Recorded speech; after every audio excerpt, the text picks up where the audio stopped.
बोले बाबा को क्रोध आया, महाराज वीरभद्र का प्राकट हुआ। वीरभद्र को आज्ञा दी जाओ पूरे यज्ञ का विध्वंस कर दो।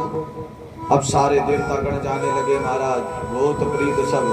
अब देखना यहाँ आनंद आएगा। सब देवता जाते हैं महाराज, और देवता जाते जाते महाराज इधर पहुंचते हैं, यज्ञ की तैयारी होती। यज्ञ तो चल ही रहा था, हाहाकार मच गई। अब यज्ञ चल रहा है तो दूर से क्या दिख रहा है कि बड़ी जोर से धूल उड़ रही है महाराज।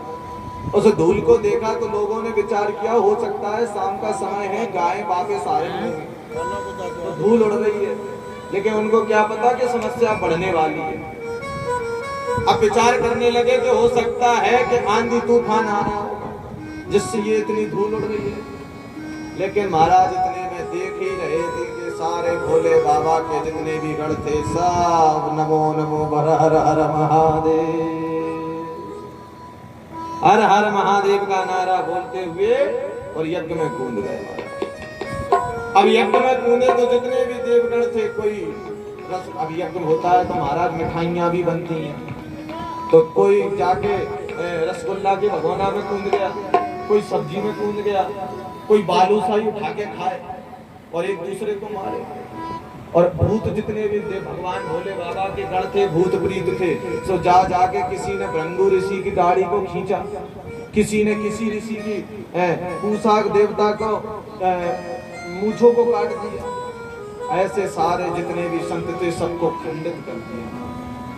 और भोले बाबा अंतिम में आके महाराज दक्ष का सिर को वेदन करके और उसी अग्नि कुंड में स्वाहा कर दिया। बोलिए शंकर भगवान की जय। कहते हैं जब भगवान भोले ने इस बात को पता चला था तो भोले बाबा को उस समय क्रोध आया था। एक समय भगवान ने भोले बाबा ने कैलाश पर्वत पर तांडव किया था और एक समय यहाँ पर भी किया था, प्रमाण से पुराण में मिलता है।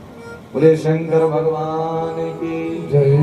जटाकवे गलत जल प्रवाह पावित स्थले गले बलम विलंबितम भुजंग तुंग मालिकम डमट डमट डमट डमट नीलाद वक्र चकार चंड तांडव अनोतु नासिवा शिव जटाकटाह संभ्रमं ब्रह्मण्यलिम्ब निर्जरे विलोल वेशिवल्लरे विराजमान मूर्ध भगत भगत ज्वलल्ललाट पट्ट पावके किशोर चंद्रशेखरे हृदय प्रतिक्षणं ममाधराधरेन्द्र नंदने विलास बंधु बंधुरस्तु रतिगंध संतति प्रमोदमान मान घटाघटाक्ष धोरणे निरुद्ध धुरधुरापति क्वचित् दिगंबरे मनो विरोध में तु वस्तुनि विनोद में तु वस्तुनि विरोध में तु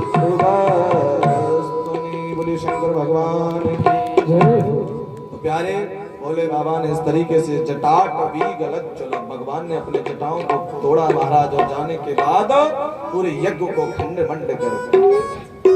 अब सारे देवता डरने लगे महाराज, कोई आए तो अब इधर जितने भी उसमें देवगण थे, जितने भी ऋषि थे, सब एक दूसरे के मुख को, मुखमंडल को निहारे और निहार के यही विचार करें कि महाराज हमारी दाढ़ी को कौन ले गया।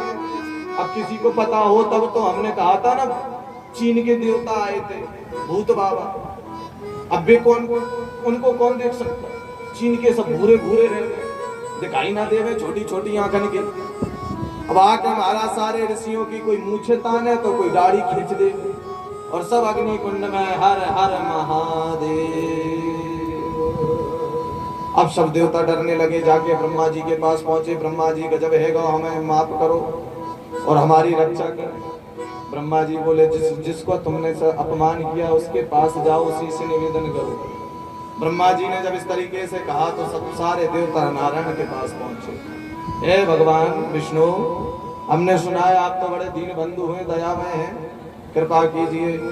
नारायण बोले कि प्रभु हमसे अब कुछ नहीं होने वाला। क्यों? क्योंकि भोले बाबा को जब क्रोध आता है तो फिर कोई भी नहीं लगता उनके नाम। बोलो हर हर महादेव।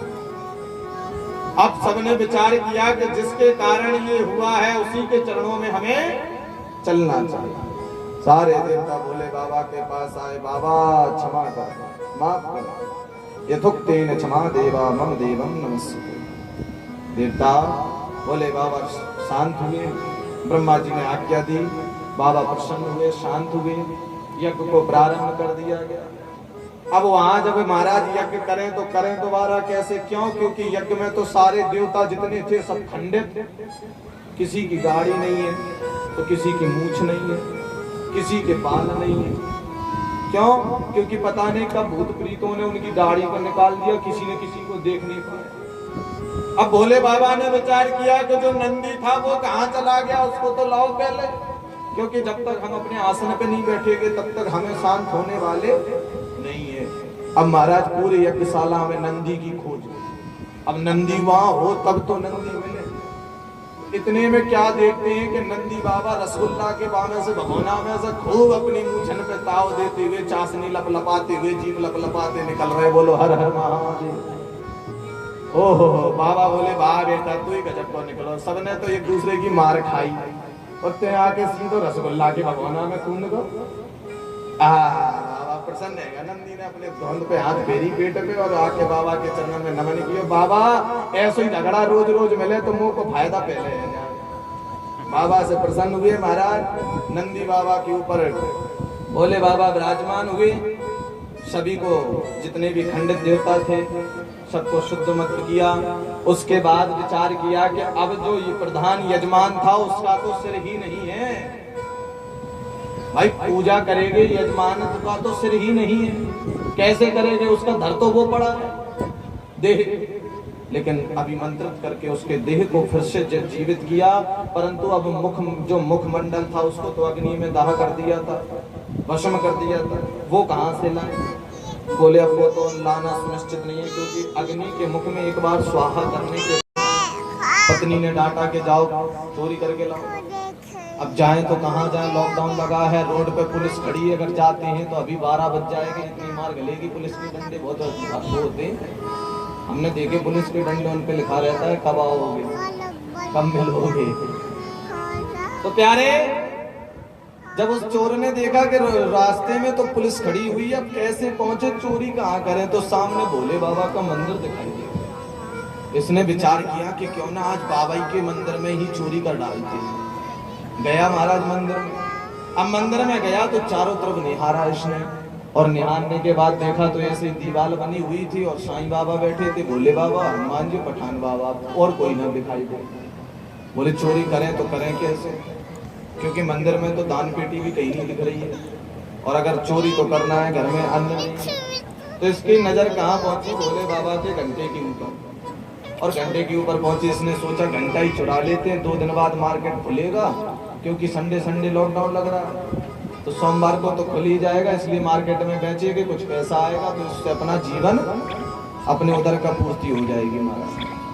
अब भोले बाबा के घंटे को चुराने के लिए प्रयत्न किया, परंतु चुराएं तो चुराएं कैसे? क्यों? क्योंकि घंटा तो बहुत ऊंचा टंगा। चारों तरफ देखा, ना स्टूल मिला, ना कुर्सी मिली। अब क्या करें? भोले बाबा बैठे थे नीचे, सोचा कि नीचे ऊपर चढ़ जाते हैं, और भोले बाबा के ऊपर चढ़ के घंटे को उतारने लगा।